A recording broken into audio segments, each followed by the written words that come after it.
There are many kinds and categories of the afflictions of greed in the world of living beings, which are also wide, large, and deep in kinds, categories and amount, including greed for food, drink, play and amusement, greed for wealth, beauty, fame, food and sleep, greed for fame, glory and fortune, greed for material, sound, scent, taste, and objects of touch. And for them, as long as one pulls one hair and the whole body is affected. They are vertical and horizontal, intricate and complex, and they are a four-dimensional net. And the hazards and sufferings they bring to all beings are innumerable. Since all sufferings are caused by greed, it is very important for us to understand greed, the harm and suffering it brings. According to Buddhism, greed or covetousness is the natural enemy of Buddhist practice and the root of generating all afflictions.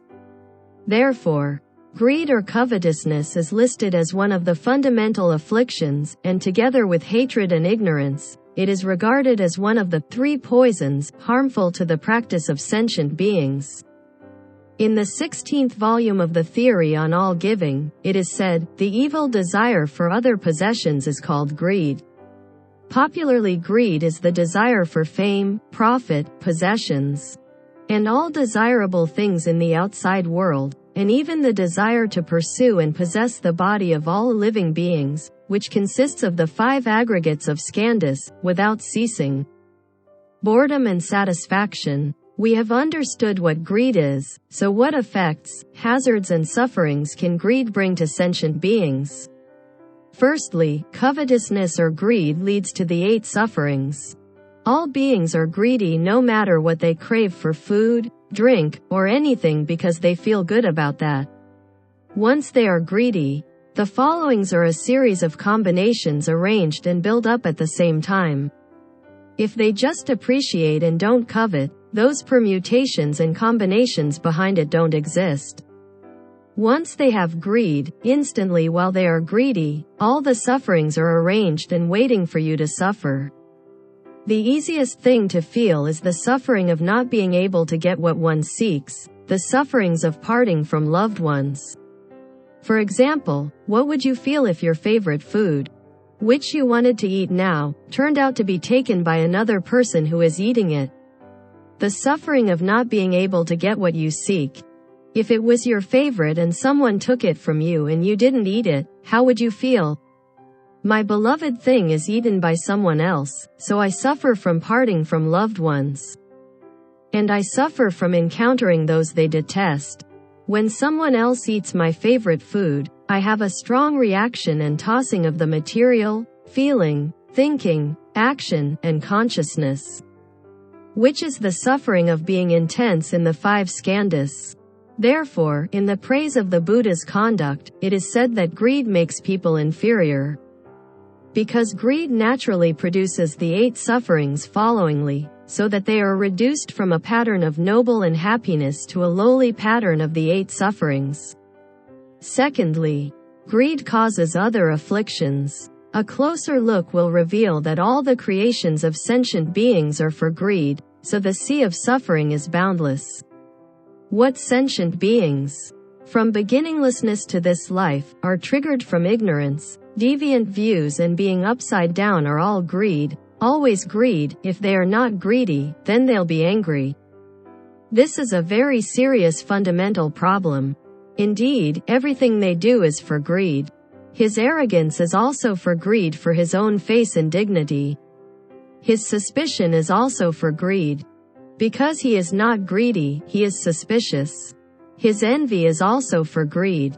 Even if his work, marriage, bearing children, buying a house and a car, eating, drinking, playing, amusing, walking, standing, sitting and sleeping, in any state or at any time, seeing, hearing, perceiving and knowing, following money, beauty or men, fame, food, sleep, material, sound, smell, taste, objects of touch, form, feeling, false thinking, action and consciousness, are all for the sake of greed. Thirdly, greed can keep sentient beings away from the Buddhas, hinder their birth in heaven, and prevent them from achieving Anuttara Samyak Sambodhi. The Avatamsaka Sutra says, "The happiness of the world is nothing but suffering.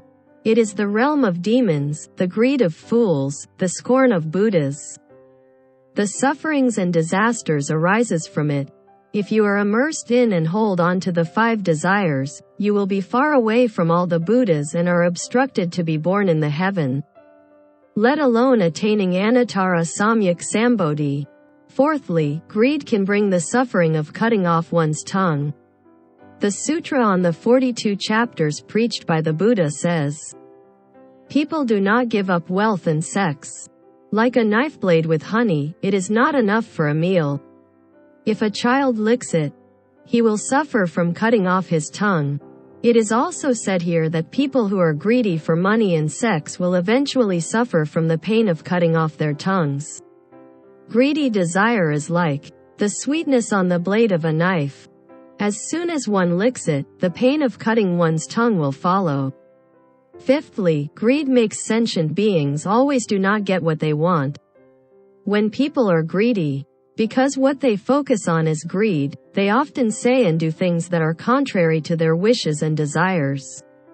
Sixthly, greed obstructs the wisdom, merits and virtues of the Buddhas that beings possesses originally, so it is also called the obstacle of afflictions in Buddhism. Another example is the Avatamsaka Sutra, which says, "The Buddha's wisdoms are everywhere."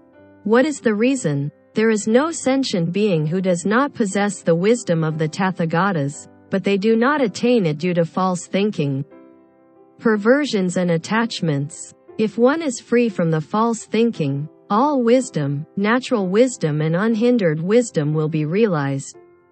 The false thinking here includes greed. Seventhly, greed can make sentient beings as if they were entering the sea of miasma, a poisonous gas. In the Shurangama Sutra, it is said that when a bodhisattva sees greed, it is like avoiding the sea of miasma. When a bodhisattva sees greed, it is like seeing the sea of miasma and he must avoid it. What does miasma mean? It is a kind of poisonous gas.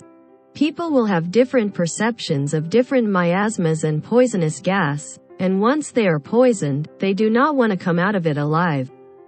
Carbon monoxide, for example, can make people die unknowingly and painlessly. Why will carbon monoxide let people die without pain? Because it causes the body to lack oxygen. If a person's mouth and nose are covered and the body is deprived of oxygen, the person will not die so comfortably, but carbon monoxide can make a person die comfortably. Greed is also like carbon monoxide, which can make people unconsciously, painlessly and comfortably suffer from the hardships of the 3 karmas of the mind, body and mouth. The running out of the oil and lamp of your body and mind, and even going to death or even all the seas of sufferings. In summary, the dangers of greed are vast, subtle, and frightening. Therefore, we advocate strengthening moral values such as compassion and positive altruism to reduce the impact of greed. In addition, social education can be used to increase public awareness of greed and to promote change in greedy behaviors. Next, more effective policies and laws can be enacted to combat greed in order to reduce it. In the future, we need to further study how greed affects positive practices, society and the economy in order to find more effective solutions.